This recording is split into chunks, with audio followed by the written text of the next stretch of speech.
As the fastest growing state over the past 2 decades, Nevada has faced many challenges, among them providing high-quality communities for its expanding population. Cities such as Las Vegas, Henderson, and Reno have changed the way neighborhoods are created to include some form of common interest community or homeowners association, also referred to as CICs or HOAs. These private entities, controlled by their homeowners, offer amenities and services ranging from parks, pools, landscaping, and road maintenance. Ranging from master plans the size of small cities to single-street entities, CICs may serve any number of purposes, from providing utility services in rural areas to operating resort-like amenities within exclusive enclaves. Today, roughly half of Nevada's residents live within one of nearly 3,000 HOAs. More than 90% of new homes sold annually in the state are situated within one. HOAs, however, are more than neighborhoods with shared amenities. They are self-governing entities with legal authority to require residents and homeowners to abide by certain rules and share in certain expenses. It is up to HOA residents to ensure they understand their obligations.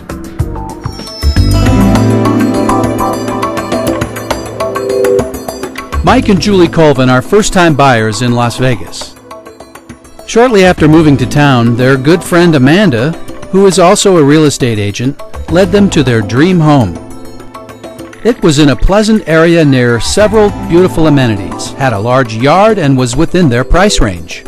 She then mentioned it was in a homeowners association. A homeowners association?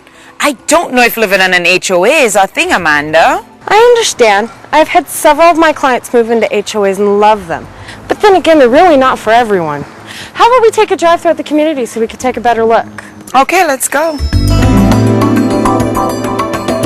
Don't get me wrong, it all looks terrific. It's just that I don't want to live someplace where our neighbors can control what we do at our home. I see where you're coming from. There are architectural standards. For the most part, the residents like them because they keep the place looking great. And, you know, there are those who disagree over how they are applied, but that's in any democracy. Democracy? Are you saying an HOA is like a mini government? Sort of. Legally, it's a corporation, but in some ways it is similar to a local government. Your CC&Rs are kind of like city codes, and your assessments are like property taxes. Oh, and the association is run by an elected board. How do these HOAs get started? Good question. They're created by the declarant, which is usually the home builder. At first, the declarant controls the association, but homeowners gradually take control as they move in. I still don't know about this, Amanda. What if I can't live with those governing documents? Can we see them before we buy? Absolutely. Actually, they're part of your resale package, which the seller is required to give you by law. Let's have a look, Julie. I would hate to pass on a house we really like. Okay, we'll look at them and I'll think about it.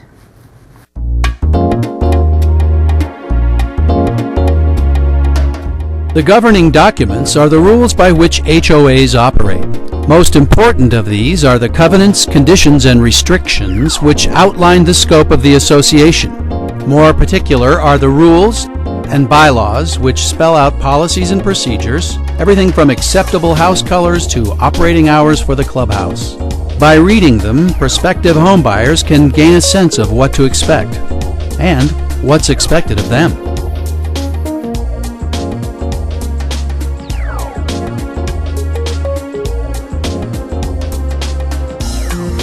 You don't have to memorize these, but at the very least, you should know what your CC&Rs cover. You did, after all, sign to acknowledge them as a homeowner.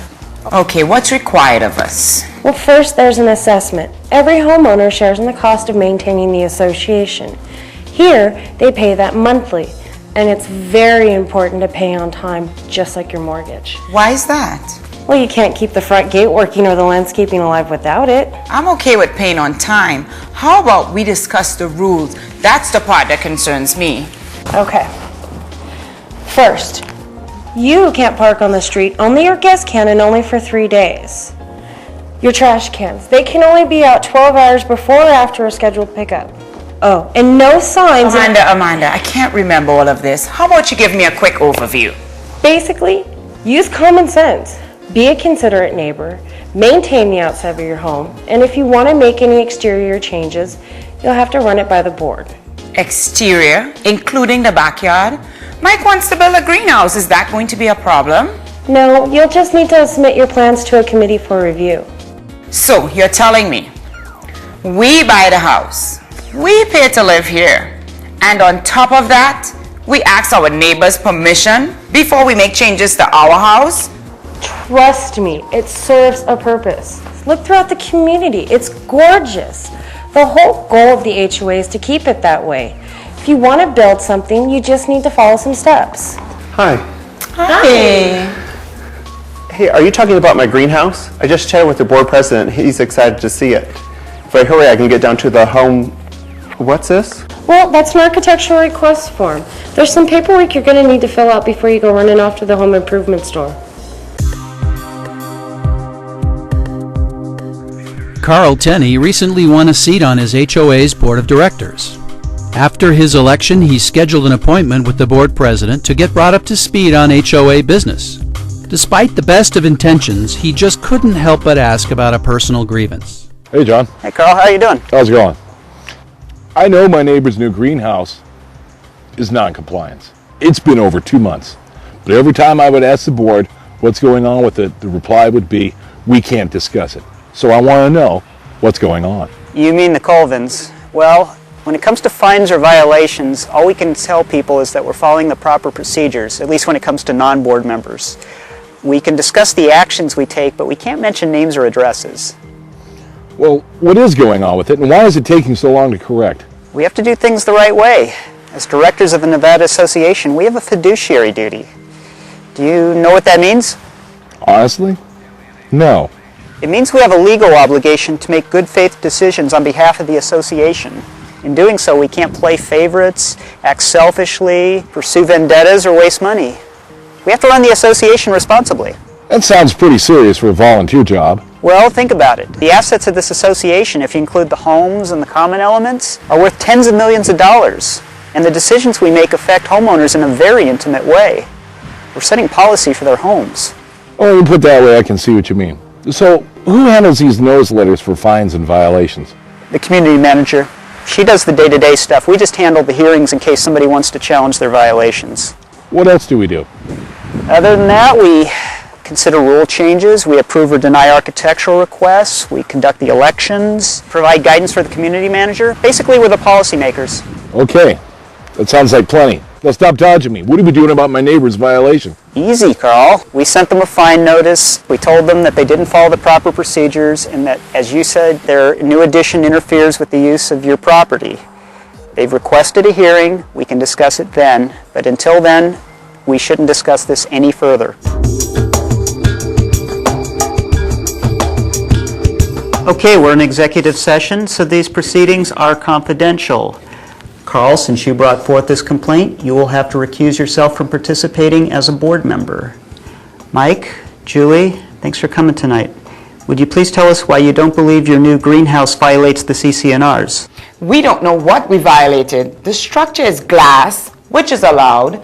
The glass isn't any particular color, so we're not violating the color palette. What's the problem? John, if I may interrupt, I mentioned my concerns to you and Mike months ago. It's like having a magnifying lens pointed in my backyard. It's definitely an annoyance, and it gives off a lot of heat and light. And you never even talked to me about it. Carl, you cannot participate in these proceedings. You can either remain as an observer, or you'll have to leave. Now, Mike, Julie, we have an architectural review process that's meant to address these types of things in advance. We sent our plans in advance to the community manager. Plus, John, I believe you said I'm all for it.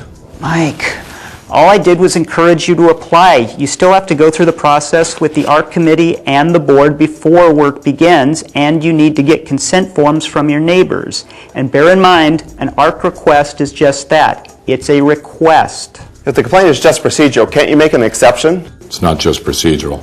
It's our backyard. Are you saying we can only build it if he does not object to it? Well, you know, guys, annoyances are in the rules, and you agreed to the rules when you bought your house. I guess we understand the rules very differently. I guess we'll take our case elsewhere. Okay, well, if we can have a motion. I make a motion.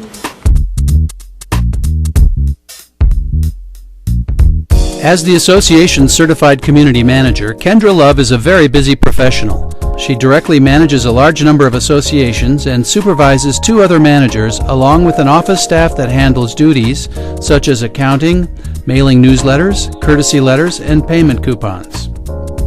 For most matters, she's the homeowner's first point of contact, assisting residents in conducting business with the HOA. Oh, hi, Kendra. Hi. You know, I was really hoping we could resolve the Colvins violation today. I think there's room to negotiate. It's not that complex of an issue. It probably would have helped if they hashed out the details in advance. So what can we do? As you know, much of the business of the board is problem solving, like that time you fixed the entry gate or renovated the park. We were all on the same side of those issues.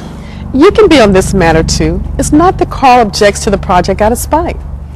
So what's his problem anyway? He has a problem with the way it affects him. The hearing could have served as a problem-solving session, not just a day in court. What were the Colvins talking about when they left? They mentioned going to the ombudsman's office. What's an ombudsman's office? It's a place that assists in association-related disputes. It can be an informal mediation, or they can investigate for a possible violation of NRS 116. We won't get in trouble over this, will we? No, it's a straightforward dispute over rules. You and the board say they didn't follow procedure. They think they did. I don't think they understand the core issue. Well, what is it? Their addition interferes with Carl's use of his property. Maybe they think he's overreacting. Well, why would they think that? I don't know. Everyone was trying to make their point and not listening to each other's concerns. As a result, the hearing didn't accomplish much. Julie and Mike thought they followed their HOA's rules to build a new addition to their yard. Their board disagreed. Citing improper procedures and a nuisance rule, the board fined the homeowners and told them their new greenhouse would have to go. When an association hearing failed to resolve the dispute, the couple sought help from the ombudsman's office. They submitted an intervention affidavit, a request for help in resolving a dispute regarding an HOA. What's that? It's from the ombudsman's office. Remember that intervention affidavit I filled out? They scheduled a meeting between us and the board. Didn't you do that a couple weeks ago? They wanted proof we tried to resolve the issue. So I sent a certified letter to the board and kept the receipt, of course. I proposed a resolution, but they never got back to us. We tried. They just wouldn't work with us. It's time somebody told them to just leave us alone. You know, I don't think the ombudsman has the authority to do that, but at the very least, they might get you guys talking again. That way maybe you won't have to tear down your greenhouse. Okay, Mr. Colvin, you've stated that after speaking to the board president, it was your understanding that you could build the greenhouse. Mr. Tower, do you recall that conversation with Mr. Colvin? Yes, I told him a greenhouse was permissible, meaning it wasn't an automatic no. That's not the same thing as approval. We have a whole architectural review process, and they only took the first step. Look, I'm not tearing down my greenhouse. There's no rule against it anywhere. Did you read the part about written consent for your neighbor? Or how about your neighbor's enjoyment of their property? The violation letter side of the rule. That rule is way too Okay, vague. It could okay. mean anything you want it to mean. Hold on, let's take turns here. What issues do you have with the greenhouse not fitting into the ARC guidelines, Mr. Tower? Well, none apart from Carl's objections, which we did confirm. At midday, the glare is pretty intense. It's a shame they didn't use a different material, like, say, plastic. As we read the rules, we couldn't use plastic anywhere outside. What choice did we have? It looks like the structure itself is okay. Would it be possible to modify it to address your neighbor's concerns? And in return, possibly they would take a fresh new look at the whole project. I think if they grant us a variance in the materials, I think there's a way we can make it work. The board will have to agree to it in advance, though. It isn't fair to keep asking us to change it. Would this be okay with the board? Possibly. If they submit the detailed plans we wanted all along, we could at least consider it. What if it isn't acceptable? I don't want to sign off on it if it doesn't make a difference. Carl, let's at least take a look at it. Maybe it'll work. If not, we're not committed to it. We still have to vote on it at the board meeting. Fine. Okay, we will try to make it work. Good. If we can all agree, we'll conclude this meeting. Good luck in negotiating the details, and get back to me with your progress. Thank you all for coming.